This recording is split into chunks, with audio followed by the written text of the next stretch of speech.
Quiero que vayamos en nuestras mentes de regreso aproximadamente unos 400 años antes de Cristo. En este momento comenzó lo que se conoce como el período intertestamental. El último profeta del Antiguo Testamento fue Malaquías, quien escribió aproximadamente en el año 425 antes de Cristo. Después de Malaquías hubo un largo periodo de silencio profético. No hubo voz profética, es decir, en el pueblo de Israel, hasta que se levantó Juan el Bautista. Como resultado de la ausencia de una voz profética clara en medio del pueblo de Dios, entraron al pueblo judío una serie de falsas enseñanzas, falsas doctrinas y falsas prácticas. Después de unos 400 años del periodo intertestamental, Dios llamó a un profeta para romper el silencio. Y el nombre de ese profeta es Juan el Bautista. En la primera mitad de nuestro tema, en esta mañana, quiero analizar algunos datos en cuanto al ministerio de Juan el Bautista. Aquel hombre que Dios levantó después de más de 400 años de silencio profético, a quien Dios levantó para corregir muchas prácticas e ideas erróneas que habían entrado en medio del pueblo de Israel. El primer dato que quiero que notemos es que según nuestro Señor Jesucristo, en Mateo el capítulo 11 y el versículo 11, Juan el Bautista fue el mayor de todos los profetas. Note lo que dice Mateo el capítulo 11 y el versículo 11. Aquí está hablando Jesús. De cierto os digo que no se levantó entre los que nacen de mujeres otro mayor que Juan el Bautista. Juan el Bautista, según Jesús, fue el mayor de los profetas. Y sin embargo es interesante que Juan el Bautista nunca escribió un libro que está incluido en la Sagrada Escritura. Es decir, Juan el Bautista fue un profeta extracanónico. No escribió nada que está incluido en la Sagrada Escritura. Y eso a pesar de que Juan el Bautista fue el más grande de todos los profetas. Ahora, es interesante al leer en el Evangelio según San Juan, si van conmigo allí, San Juan el capítulo 1 y los versículos 19 al 24, cuando le preguntaron a Juan si él era profeta, él dijo: no, yo no soy profeta. Leámoslo. Juan 1 y los versículos 19 al 24. Dice aquí: y este es el testimonio de Juan. Cuando los judíos enviaron de Jerusalén sacerdotes y levitas que le preguntasen: ¿tú quién eres? Y confesó y no negó, mas declaró: no soy yo el Cristo. Y le preguntaron: ¿qué pues? ¿Eres tú Elías? Dijo: no soy. ¿Eres tú el profeta? Y respondió: no. Dijéronle pues: ¿quién eres? Para que demos respuesta a los que nos enviaron. ¿Qué dices de ti mismo? Dijo: yo soy la voz del que clama en el desierto, enderezad el camino del Señor, como dijo Isaías el profeta. Y los que habían sido enviados eran de los fariseos. Noten que en este pasaje le preguntaron a Juan: ¿eres tú Elías? No. ¿Eres tú el profeta? No. Ahora, este panorama se complica cuando nos damos cuenta que aunque Juan el Bautista dijo que no era profeta, que no era Elías, Jesús dijo que Juan el Bautista sí era Elías. Note lo que dice en el Evangelio según San Mateo, el capítulo 11 y el versículo 14.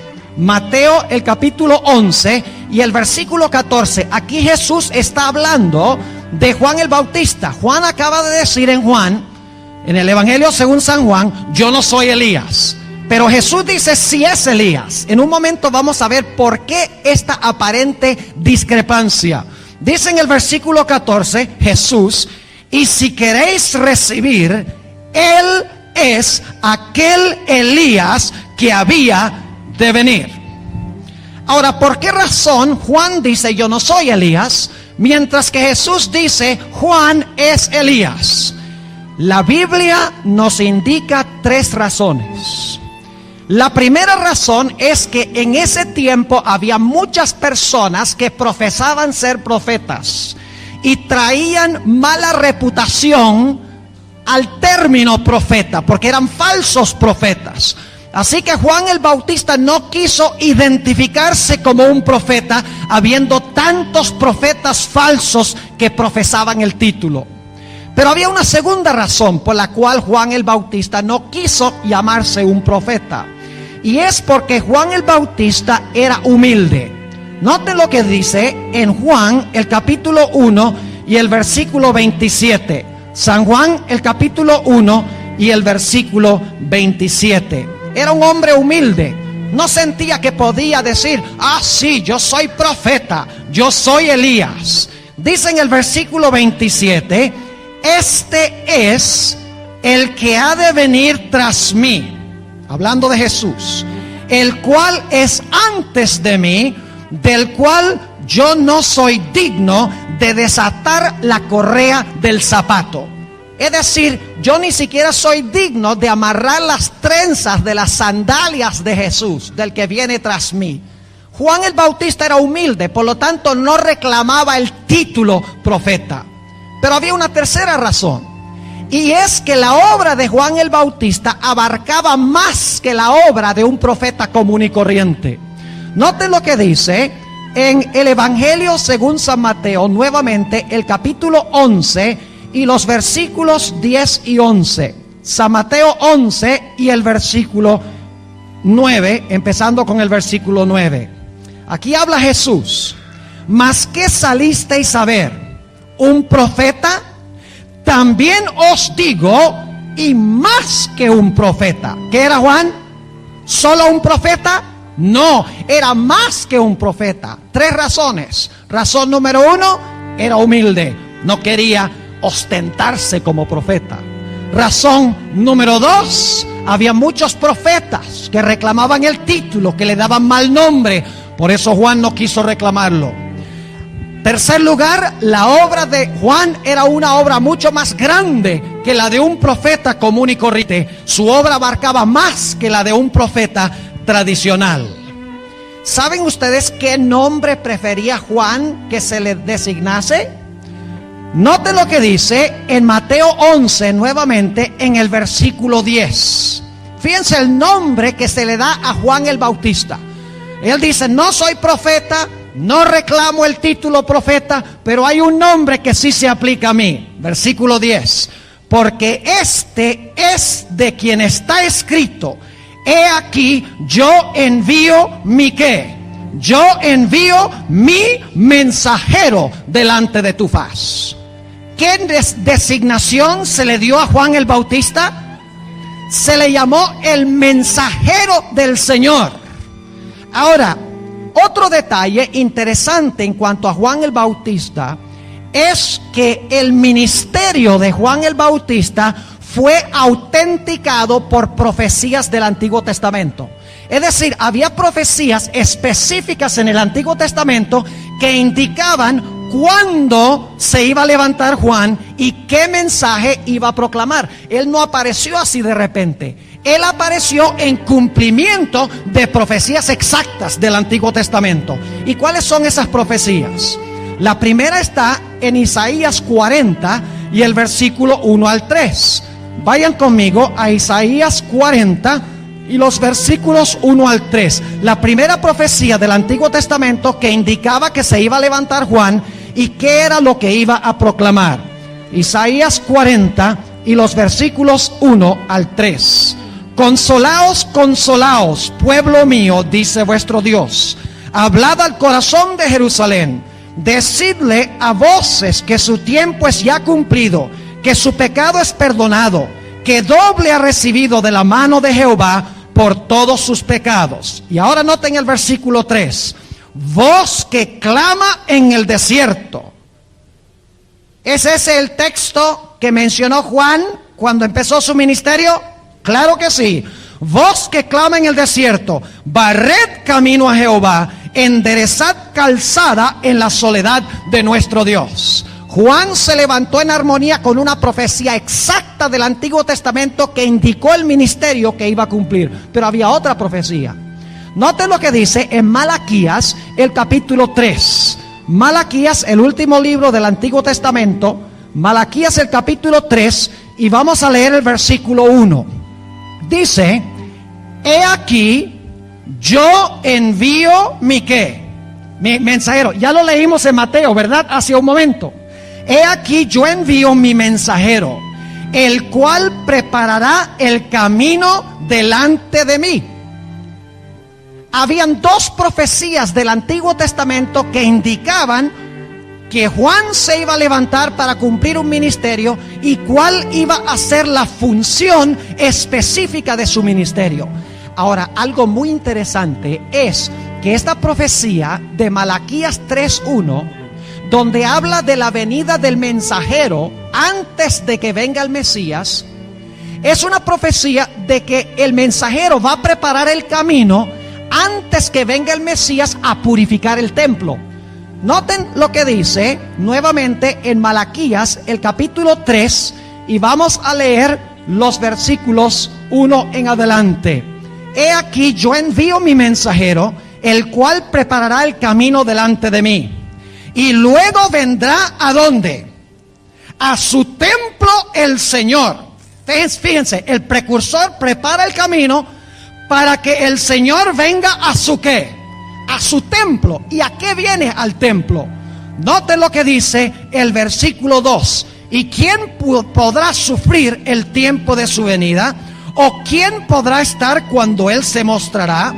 Porque Él es como fuego purificador y como jabón de lavadores. Y sentarse para afinar y limpiar la plata. Porque limpiará los hijos de Leví y los afinará como a oro y como a plata, y ofrecerán a Jehová ofrenda con justicia. Está anunciando que el Mesías va a venir al templo a hacer ¿qué cosa? A purificar el templo. Ahora, es interesante que cuando Jesús vino, ¿qué hizo Jesús? Jesús purificó el templo. Y lo purificó dos veces. Lo purificó al comienzo de su ministerio y lo purificó también al final de su ministerio. Otro dato interesante en cuanto a Juan el Bautista es que Juan el Bautista nunca hizo un milagro. Noten lo que dice Juan el capítulo 10, Juan el capítulo 10 y los versículos 41 y 42. Juan 10, 41 y 42. Dice allí: y muchos venían a él y decían: Juan, a la verdad, ninguna señal hizo. ¿Cuántas señales o milagros hizo Juan? Ninguna señal. Pero ¿qué fue lo que sí hizo Juan? Dice: mas todo lo que Juan dijo de este era ¿qué? Verdad. En otras palabras, Juan no hizo milagros, pero enseñó palabras de verdad. Ahora, es interesante notar también que Juan el Bautista se levantó en medio de un gran despertar religioso en su época. Había gran agitación entre el pueblo de Israel. Y la razón es que estaba por cumplirse una profecía de tiempo del libro de Daniel. Se conoce como la profecía de las 70 semanas. Ellos sabían que la profecía de las 70 semanas estaba a punto de cumplirse. Estaban esperando que viniera el Mesías. Y por lo tanto, cuando se levanta Juan el Bautista a proclamar un mensaje de preparación, en medio de Jerusalén y las áreas circundantes hubo un tremendo despertar y agite religioso. Eso lo dice en Mateo 3, si van conmigo, Mateo el capítulo 3 y los versículos 5 y 6. Un gran despertar religioso en Israel porque está por cumplirse la profecía de las 70 semanas de Daniel 9. Dice allí en Mateo el capítulo 3 y los versículos 5 y 6 lo siguiente: entonces salía a él, es decir, a Juan el Bautista, Jerusalén y toda Judea y toda la provincia del alrededor del Jordán, y eran bautizados de él en el Jordán, confesando sus pecados. Noten que toda la gente del área va para escuchar este mensaje que está proclamando Juan, porque está a punto de venir el Mesías. Ahora, un dato interesante en cuanto a Juan el Bautista es que Juan el Bautista no era querido por la jerarquía de esa época. Los líderes religiosos lo aborrecían. Quiero que noten eso en Lucas el capítulo 7 y los versículos 29 y 30. Lucas el capítulo 7 y los versículos 29 y 30. Dice aquí: y todo el pueblo oyéndole y los publicanos justificaron a Dios bautizándose con el bautismo de Juan. Es decir, el pueblo quería a Juan, pero noten lo que pensaban la jerarquía de él. Versículo 30: mas los fariseos y los sabios de la ley desecharon el consejo de Dios contra sí mismos, no siendo bautizados de él. Es decir, fue rechazado por los líderes especialmente, mientras que el pueblo gozosamente recibió y escuchó el mensaje. Es interesante que los líderes inclusive decían que Juan el Bautista no era profeta, sino que tenía un demonio. Note lo que dice en Mateo el capítulo 11 y el versículo 18. Mateo el capítulo 11 y el versículo 18. Aquí está hablando Jesús y dice: porque vino Juan, que ni comía ni bebía, y dicen ¿qué cosa? Dicen: demonio tiene. Ahora yo quiero preguntar algo. ¿A quiénes envió Dios a Juan el Bautista? ¿A los romanos? ¿A los filisteos? ¿A los egipcios? El ministerio de Juan era para ¿quiénes? Para aquellos que profesaban ser el pueblo de Dios. Era para los creyentes, en otras palabras. Eso lo notamos en el libro de Hechos, el capítulo 13. Hechos, el capítulo 13 y el versículo 24. Hechos, el capítulo 13 y el versículo 24. Noten lo que nos dice allí. Predicando Juan delante de la faz de su venida el bautismo de arrepentimiento a todo el pueblo de los romanos. A todo el pueblo ¿de qué? De Israel. Su misión era alcanzar a los que profesaban ser el pueblo de Dios. Es más, Dios no levantó a Juan el Bautista para traer nueva luz. El propósito por el cual Dios levantó a Juan era para que la gente regresara de nuevo a la luz que habían perdido. El propósito era restaurar la verdad que había sido pisoteada. En ninguna parte habla de que Juan trajo a la luz una doctrina, una enseñanza revolucionaria que no se conociera antes. Es más, el mensaje de Juan el Bautista venía del Antiguo Testamento. Él citaba el Antiguo Testamento para autenticar su ministerio. Es decir, no vino para traer nueva luz, sino para que nuevamente resplandeciera la vieja luz. Es decir, era el gran restaurador de la verdad, no creador de nuevas verdades. Eso lo encontramos en Mateo el capítulo 17 y el versículo 11. Mateo el capítulo 17 y el versículo 11. Hablando de Juan el Bautista, Jesús dice: y respondiendo Jesús les dijo: a la verdad Elías vendrá primero, ¿y qué va a hacer? Y restituirá todas las cosas. O como lo dice en Lucas 1:17, tornará los corazones de los padres a los hijos y los hijos a los padres. Es decir, va a poner en armonía nuevamente a Abraham, Isaac, Jacob, Moisés y el pueblo de la época de Jesús que habían olvidado los fundamentos de los padres. Es decir, Juan el Bautista era el gran restaurador. Era como Elías en el Antiguo Testamento, que restauró el altar de Jehová, restauró los mandamientos de Dios, pero no trajo a la luz ninguna doctrina o enseñanza nueva. Ahora miremos brevemente el mensaje central de Juan el Bautista. Y solo les voy a mencionar las referencias por la premura del tiempo. En Mateo el capítulo 3 y el versículo 3 se nos dice que Juan el Bautista llamó al pueblo de Israel al arrepentimiento. Ahora yo pregunto, ¿de qué se arrepiente usted? ¿De qué se arrepiente? Del pecado. ¿Y qué es pecado? Transgresión de la ley. ¿Usted puede pedir que la gente se arrepienta sin proclamar la ley? No, porque el pecado es transgresión de la ley y nos arrepentimos de las transgresiones de la ley. Es decir, que cuando Juan el Bautista llama al pueblo a arrepentirse, les están diciendo: ustedes han quebrantado la santa ley de Dios. Es decir, desenmascara el pecado y llama al arrepentimiento. Pero el mensaje de Juan es más amplio. Juan también presenta la solución por el pecado. Varias veces en Juan el capítulo 1, y les menciono los versículos, versículo 15, 29 y 34, Juan el Bautista introduce a Jesús como: he aquí el Cordero de Dios que quita el pecado del mundo. Yo pregunto, ¿era esa una doctrina nueva y revolucionaria que no se conocía antes? No, lo que era nuevo es que Juan estaba apuntando quién era. Pero las profecías del Antiguo Testamento apuntaban hacia Jesús como el Cordero de Dios. Es decir, Juan el Bautista no solamente llamó al arrepentimiento del pecado, sino que apuntó a la solución del pecado. Mostró a Jesús como el Cordero de Dios que quita el pecado del mundo. Pero Juan el Bautista hizo más. No solamente quería que la gente viera sus pecados.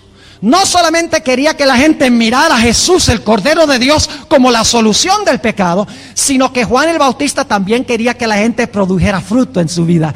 Quería no solo la justificación, sino también la santificación. Por eso Juan el Bautista dijo en Juan el capítulo 3 y el versículo 8, dice: producid pues ¿qué? Frutos dignos de arrepentimiento. Es decir, frutos que fluyen del arrepentimiento. No es suficiente arrepentirse, recibir perdón a través del Cordero, dice Juan. Es necesario que en nuestra vida produzcamos ¿qué cosa? Fruto para gloria de Dios. Y yo pregunto, ¿qué es el fruto? El fruto del Espíritu es amor, paz, gozo, etcétera. ¿Son esas características de una vida santificada, sí o no? Jesús dice: permaneced en mí y yo en vosotros. Mi Padre quiere que produzcan ¿qué? Mucho fruto, en Juan 15 y el versículo 8. El apóstol Pablo dice en Romanos el capítulo 6 y el versículo 22 que cuando aceptamos a Cristo tenemos como resultado el fruto de la santificación. Es decir, Juan el Bautista predica muchas cosas, cubre toda el área de la vida de la persona. Dice: necesitas arrepentirte del pecado. El pecado es transgresión de la ley. El único que te puede quitar el pecado es el Cordero de Dios. Pero cuando tú vienes al Cordero de Dios, Dios quiere que tu vida produzca ¿qué? Fruto de la santificación. Pero Juan el Bautista proclamó más. Juan el Bautista también proclamó el juicio, que iba a venir el Mesías en juicio. Note lo que dice Mateo, el capítulo 3 y el versículo 12. Mateo, el capítulo 3 y el versículo 12. Su aventador en su mano está, y aventará su era, y ya llegará su trigo, ¿dónde? En el alfolí, y quemará la paja en fuego que nunca se apagará. Una mejor traducción es en fuego que no se apaga. Pregunto, según Juan el Bautista, cuando viniera el Mesías, ¿se iba a hacer una separación? ¿Sí o no? ¿Un juicio para separar a los buenos de los malos? ¿Los penitentes de los no penitentes? Claro que sí. Proclamó que el Mesías iba a venir en juicio y que todo árbol que no produjera fruto iba a ser ¿qué cosa? Cortado y echado ¿dónde? Y echado en el fuego. Ahora yo pregunto, ¿puede usted hablar del juicio sin hablar de la ley? ¿Cuál será la norma del juicio? Dice en Santiago 2:12 que seremos juzgados por la perfecta ley de la ¿qué? De la libertad. Así que Juan el Bautista, como proclama la separación en el juicio, también proclama el hecho de que hay una norma en el juicio, la santa ley de Dios. Ahora, ¿cuál era la función de Juan el Bautista? ¿Por qué levantó Dios a Juan el Bautista? Sí, lo levantó para restaurar la verdad, pero hablemos más específicamente de la razón. Vayan conmigo a Lucas 1, Lucas el capítulo 1 y el versículo 17. Lucas el capítulo 1 y el versículo 17. Había un propósito muy especial. Dice allí, hablando de Juan el Bautista, lo siguiente: porque él, es decir, Juan el Bautista, irá delante de él, es decir, de Jesús, con el espíritu y el poder de Elías, para convertir los corazones de los padres a los hijos y los rebeldes a la prudencia de los justos, para aparejar al Señor un pueblo que apercibido o listo. Es decir, el propósito del ministerio de Juan era preparar a un pueblo para la primera venida de Jesús, para que cuando viniera el Mesías, el pueblo estuviera listo para recibirlo. Ahora, otros datos interesantes en cuanto a Juan el Bautista. Juan el Bautista era un carácter medio extraño. Vestía raro, comía raro, vivía en un lugar raro, hablaba extraño. Si ustedes hubieran vivido en esa época, hubieran dicho, ¿qué tipo tan raro, tan extraño? ¿Cómo puede ser profeta? Y sin embargo, Jesús dijo que era el mayor de todos los profetas. Era supremamente peculiar, según los testigos que lo veían. Ustedes pueden leerlo en Mateo 11 y el versículo 7 al 9. Voy a compartir con ustedes otro dato interesante en cuanto a Juan. Saben que los profetas no son perfectos. Los profetas crecen en su conocimiento. A veces pensamos que cuando habla un profeta, esa es la palabra final. Tenemos que esperar hasta que el profeta hable en el transcurso del tiempo para captar el panorama completo. Hablemos un momentico de Juan. Ustedes recuerdan que cuando él le presentó a Jesús, él dijo, miren, este es el Mesías, el Cordero de Dios que quita el pecado del mundo. Pero en Mateo el capítulo 11, ustedes conocen la historia, versículos 1 al 3, Juan el Bautista está en la cárcel y ahora él manda a unos discípulos suyos a Jesús y le dice, ¿eres tú el Mesías o hemos de esperar a otro? Interesante. Lo introdujo como el Mesías y ahora ¿qué? ¿Eres tú el Mesías o hemos de esperar a otro? Juan el Bautista tenía un conocimiento parcial en cuanto a las dos venidas de Jesús. Juan el Bautista creía que iba a haber una sola venida del Mesías, que cuando viniera el Mesías iba a acabar con los romanos, iba a acabar con la historia del mundo, hacer un cielo nuevo y una tierra nueva. Por eso dijo que todo que no produzca fruto es cortado y echado en el fuego. Pero tuvo que crecer en el transcurso del tiempo en su conocimiento. Se parece a una situación en el Antiguo Testamento. Se le apareció Natán. Tal vez ustedes conocen la historia. Vino Natán a David y le dijo a David, mira, tú vas a construir el templo de Jehová. Lo encuentra la historia en segunda de Samuel, el capítulo 7. Le dice Natán, el profeta, a David, mira, tú vas a edificar el templo de Jehová. Y esa noche Dios le dio un sueño a Natán y le dijo, David no va a construir ningún templo. Así que el próximo día Natán tuvo que ir a decirle a David, oh, perdón David, me equivoqué. No vas tú a construir el templo, sino tu hijo va a construir el templo. Los profetas, en otras palabras, no son perfectos en su vida personal, y los profetas se equivocan a veces y crecen, tal vez mejor decir, en su conocimiento de la palabra y su conocimiento de la voluntad de Dios. Ahora quiero que noten, vayan conmigo a San Juan, el capítulo 1 y el versículo 7 y 8. Juan 1 y el versículo 7 y 8. Y ahora voy a compartir con ustedes algo muy interesante. Tal vez algunos de ustedes ya han captado para dónde vamos con esto. Ya han captado un cuadro muy interesante en cuanto a Juan el Bautista, que prepara el camino para la primera venida de Jesús. ¿Saben ustedes? Nosotros hemos leído en el Espíritu de Profecía esa declaración que dice que los escritos de la hermana White son la luz menor que Dios ha levantado para guiar ¿a qué? A la luz mayor. Ahora, por mucho tiempo yo pensé que esa analogía la estaba sacando la hermana White de la relación entre el sol y la luna. La luna es la luz menor y el sol es la luz mayor. Y que ella estaba usando la comparación del sol con la luna. Hasta que empecé a estudiar hace algunos meses este tema que estoy compartiendo con ustedes y descubrí que esa no es la fuente de la analogía de la luz mayor y la luz menor.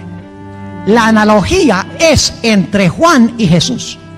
Note lo que dice en Juan, el capítulo 1 y los versículos 7 y 8. Juan 1, 7 y 8, hablando de Juan. Este vino por testimonio. ¿Tenía Juan el testimonio de Jesucristo? ¿Lo tenía el testimonio de Jesucristo, sí o no? Claro que sí.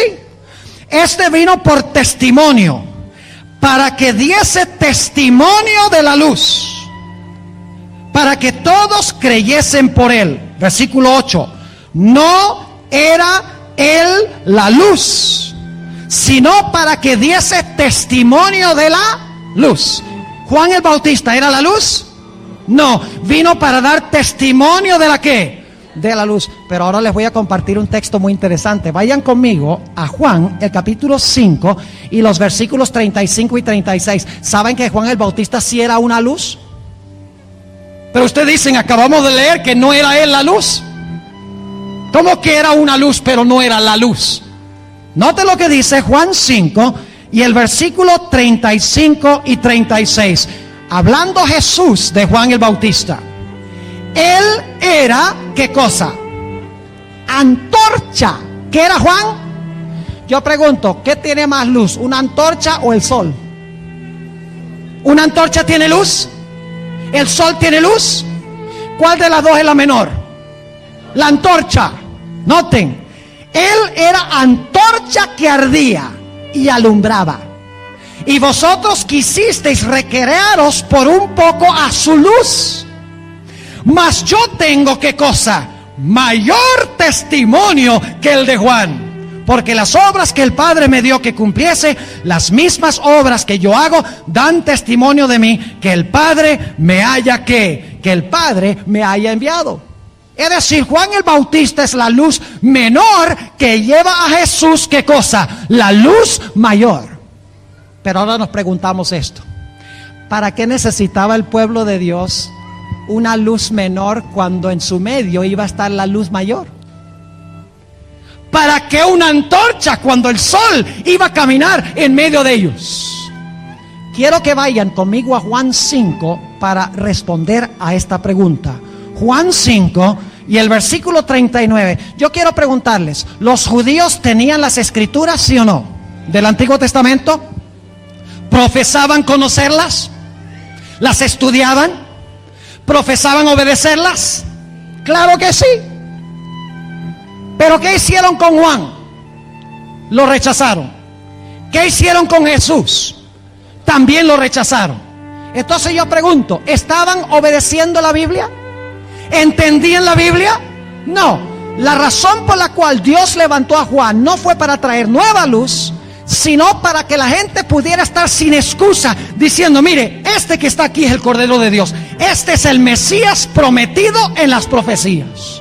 Es decir, el propósito por el cual levantó Dios a Juan, la luz menor, era para apuntar hacia ¿qué? Hacia la luz mayor y explicar las profecías del Antiguo Testamento.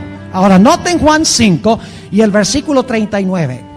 Escudriñad las escrituras, o tal vez mejor traducción, escudriñáis las escrituras, porque a vosotros os parece que en ellas tenéis la vida eterna, y ellas son las que dan testimonio de mí. ¿Qué dan las escrituras? Testimonio de Jesús. Versículo 40. Y no queréis venir a mí para que tengáis ¿qué?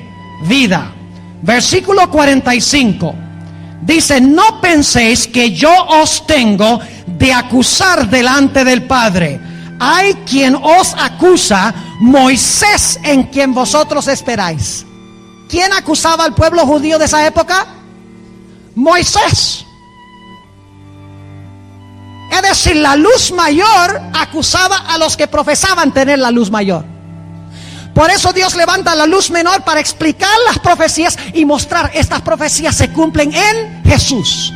Pero al rechazar a Jesús, están rechazando también a Juan y están también rechazando las escrituras del Antiguo Testamento. Versículo 46. No penséis que yo os tengo de acusar delante del Padre. Hay que nos acusa, Moisés, en quien vosotros esperáis. Porque si vosotros creyeseis a Moisés, creeríais a mí, porque de mí escribió él. Y si a sus escritos no creéis, ¿cómo creéis a mis palabras? Yo pregunto, ¿profesaba el pueblo judío obedecer el Antiguo Testamento? Nosotros tenemos la luz que, la luz mayor, decían. Pero ¿estaban viviendo la luz mayor? ¿Comprendían la luz mayor? No, por lo tanto, ¿qué hizo Dios? Dios dijo, voy a levantar una luz menor, Juan el Bautista, para explicar la luz mayor, para apuntar al Mesías, para ver si aunque sea de esa forma, se despiertan y los puedo ayudar. ¿Era necesaria la luz menor? Claro que sí. Ahora, ¿por qué es que hemos analizado toda esta historia de Juan el Bautista? Es porque en estos últimos días Dios ha levantado una profetisa muy semejante a Juan el Bautista. Fue levantada después de 1260 años de silencio profético. La época que se conoce como las edades oscuras, donde penetró en la iglesia el error, falsas enseñanzas, falsas prácticas en la iglesia que profesaba tener la Biblia y seguir la Biblia. Al terminar este periodo, Dios levantó a una profetisa llamada Elena G. de White. Interesante que Elena G. de White nunca hizo un solo milagro. Y saben que muchos decían que porque no hizo milagros no era verdadero profeta. Mensajes Selectos, tomo 2, página 61. Dice la sierva del Señor: algunos declaran que no creen en la obra que el Señor me ha encomendado, porque según dicen, la señora Elena G. de White no realiza milagros. ¿Decían lo mismo de Juan? Sí. Pero aquellos que esperan que ocurran milagros como una señal de dirección divina están en grave peligro de ser engañados. Yo pregunto, ¿cuántos libros tenemos en la Biblia que se llame el Evangelio según Elena G. de White? Ni uno. Entonces, ¿cómo puede un profeta ser verdadero profeta si no tiene un libro en la Biblia? Juan el Bautista fue el mayor de todos los profetas. No tenía un libro escrito en la Biblia. Ahora, es interesante también notar que cuando le preguntaron a la hermana White, ¿eres tú profeta?, ¿qué dijo ella? No. Interesante. ¿Y por qué la hermana White dijo eso? Déjeme leerle las citas del Espíritu de Profecía. Mensajes Selectos, tomo 1, página 40. Yo creo que la hermana White no sabía la comparación que yo estoy haciendo ahora. Ella conscientemente no lo está haciendo. Dice: nunca he pretendido ser profetisa. ¿Se parece a Juan? Si otros me llaman así, no les discuto. Pero mi obra ha abarcado tantos aspectos que no puedo llamarme sino mensajera enviada para dar un mensaje del Señor a su pueblo y para ocuparme de cualquier actividad que Él me señale. Sigue diciendo: durante el discurso, parece que dio un discurso, dije que no pretendía ser profetisa. Algunos se sorprendieron ante esta declaración, y como mucho se está diciendo de esto, daré una explicación. Otros me han llamado profetisa, pero nunca pretendí ese título. No he sentido que era mi deber designarme así. Los que osadamente pretenden que son profetas en este nuestro día son con frecuencia un oprobio para la causa de Cristo. Mi obra incluye mucho más de lo que significa ese nombre. Me considero a mí misma como una mensajera a quien el Señor ha confiado mensajes para su pueblo. ¿Se levantó Elena G. de White en armonía con una profecía bíblica exacta? Entonces el dragón fue airado contra la mujer y se fue a hacer guerra contra el remanente de la simiente de ella, los cuales guardan los mandamientos de Dios y tienen ¿qué cosa? El testimonio de Jesucristo. Una profecía exacta que indicaba que en el pueblo remanente se iba a levantar el don de profecía. Y esta noche en nuestro tema vamos a ampliar un poquito más ese punto. Ahora yo pregunto, ¿se levantó el espíritu de profecía cuando se terminó de cumplir una gran profecía de tiempo del libro de Daniel? Juan el Bautista se levantó cuando estaban concluyendo las 70 semanas de Daniel 9. Elena White se levantó cuando estaban terminando los los 2300 días, que también son una profecía de Daniel el capítulo 9. Y así como Juan dijo que cuando viniera el Mesías iba a purificar el templo, según una profecía de Malaquías 3:1, Elena White habló sobre el hecho de que en cumplimiento de esa profecía de tiempo, Cristo entró al lugar santísimo del santuario celestial para purificar ¿qué cosa? Para purificar el templo de Dios. Ahora es interesante que Juan el Bautista no ocupó ningún puesto de liderazgo en Israel. No era saduceo, ni fariseo, ni celote, ni esenio, ni herodiano. No pertenecía al Sanedrín. No fue ordenado por manos humanas. De la misma manera, la sierva de Dios no fue líder de la iglesia adventista. No ocupó un puesto de autoridad en la iglesia, un puesto administrativo, y no fue ordenada por manos humanas, porque era la mensajera de Dios. Así como Juan el Bautista fue odiado por los líderes y por algunos en el pueblo,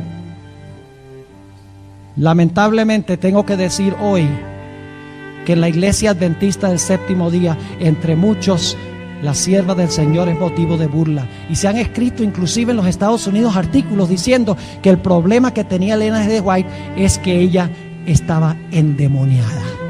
No hay nada nuevo debajo del sol. Otros dicen que era epiléptica, que sus visiones venían como resultado del mesmerismo o del hipnotismo. ¿Saben ustedes que en la Biblia siempre odiaban a los profetas? Ustedes muéstrenme en la Biblia un profeta que la gente haya querido. Ni uno. Los odiaban, los crucificaban, los apedreaban. ¿Y saben por qué? Porque decían la verdad. Porque ponían el dedo en la llaga con la intención de sanar. Y la gente no le gusta que se les diga la verdad. Por eso en vez de cambiar dicen, no, esa que está hablando, ese es un falso profeta. Ahora, si todo el mundo amara a la hermana White, entonces yo diría, esa era falso profeta. Pero si todo el mundo, o muchas personas por lo menos, la aborrecen, yo digo, la sierva de Dios andaba por buen camino. ¿Por qué levantó Dios a Elena G. de White? Para evangelizar al mundo, para convertir al mundo. ¿Fue por eso? No. ¿A quién fue enviada la hermana Elena G. de White específicamente? Como Juana a Israel, Elena G. de White fue enviada al pueblo remanente, la iglesia adventista del séptimo día, para traer al pueblo de regreso ¿a qué? De regreso a los hitos que se habían olvidado. La hermana White no presenta nada nuevo en sus escritos. No tiene una doctrina nueva, no tiene una enseñanza nueva, no enseña prácticas nuevas. Todo lo que ella dice es sencillamente una ampliación de lo que tiene la Biblia, llamando al pueblo de Dios a regresar nuevamente a los hitos y a las prácticas que se han perdido en medio del pueblo de Dios. Y Dios la levantó para preparar a un pueblo para cuál venida de Jesús. Ya no para la primera venida de Jesús, sino para la segunda venida de Cristo Jesús. Yo pregunto, ¿el mensaje de Elena White es muy parecido al mensaje de Juan el Bautista? llama la sierva del Señor al arrepentimiento. Exalta la ley y dice que el pecado es transgresión de la ley. Claro que lo dice. Apunta al Cordero de Dios que quita el pecado del mundo. Lean El Camino a Cristo, el deseado de todas las gentes, y otros libros donde exalta a Jesús como la respuesta por el pecado. Llama a la sierva de Dios al pueblo de Dios para que produzca el fruto de la santificación en su vida. Coma diferente, vista diferente, se recree en forma diferente, que haya una transformación y un cambio en la vida, ¿sí o no? Claro que sí. La sierva de Dios también habla de que estamos ahora en el juicio y que Cristo está separando a los justos de los injustos y que Cristo va a venir en fuego para separar a su era y quemar a los impíos y salvar a sus hijos. Lean El Conflicto de los Siglos y lo van a conseguir. La hermana White era acusada de ser muy excéntrica, muy extraña, muy rara. Decían que era fanática por los consejos que daba en cuanto a la vestimenta, en cuanto a la comida. Todavía hay muchos hoy en día que dicen: miren esos adventistas que tienen estas prácticas tan extrañas y tan raras. Pues lo mismo decían de Juan el Bautista, y no hay nada nuevo debajo del sol. Y Juan el Bautista era el mayor de todos los profetas. La sierva de Dios, como Juan el Bautista, también creció en su conocimiento. No fue perfecta en su vida personal. Aún después de hablar en contra de la carne, por muchos años continuó comiendo carne. Ay, entonces, ¿cómo puede ser profetisa? Entonces, ¿cómo Juan podía ser profeta? ¿Eres tú el que estamos esperando o debemos esperar a otro? Los profetas crecían en su conocimiento. Algunos dicen lo que la hermana White dijo de la puerta cerrada, que en 1844 se cerró la puerta de la gracia para el mundo. Dicen, se equivocó. Pero con el transcurso de los años, Dios le reveló para que pudiera comprender mejor el asunto de la puerta cerrada. No debemos atenernos solo a lo que escribió en 1845. Debemos ver cómo ella creció en su conocimiento y cómo su conocimiento culminó con la verdad completa y total. Ahora, es interesante, y voy a concluir con esto, que la sierva de Dios dice que sus escritos son la luz menor que Dios ha levantado para conducir ¿a qué? A la luz mayor. Esto se encuentra en el Colportor Evangélico, página 174. El Señor ha enviado a su pueblo mucha instrucción, línea sobre línea, precepto sobre precepto, un poquito aquí y un poquito allí. Poco caso se hace de la Biblia. ¿Poco caso se hace de qué? ¿El pueblo de Israel hacía poco caso de la Biblia? ¿Profesaban tener la luz mayor? ¿Para qué la menor si tenemos la mayor? Muchos adventistas dicen, ¿para qué Elena White? Yo tengo la Biblia. Porque no estamos viviendo la Biblia. Sigue diciendo, poco caso se hace de la Biblia, y el Señor ha dado una luz menor para guiar a los hombres y mujeres a la luz mayor. Oh, cuánto bien podría haberse realizado si los libros que contienen esta luz fueran leídos con una determinación de practicar los principios que contienen. Hermanos y hermanas, tenemos un tesoro en nuestras manos, y ahí está, reuniendo polvo. Tenemos material que puede conducirnos a la Biblia, abrir la Biblia de par en par para que sea un libro nuevo, diferente, distinto, que despierte nuestro amor por la palabra. Y ahí están todos los libros reuniendo polvo. Es tiempo de que saquemos los libros rojos, los desempolvemos, los leamos y los apliquemos a nuestra vida, no a la vida del vecino. Cuando usted esté viviendo de acuerdo perfectamente a lo que dice la hermana White, entonces usted le puede levantar el dedo al otro. Hay que leer los libros y aplicarlos a nuestra vida individual. Qué precioso don nos ha dado Dios. Que Dios nos bendiga y nos guarde y nos ayude a ser fieles a Él con este don que nos ha dado.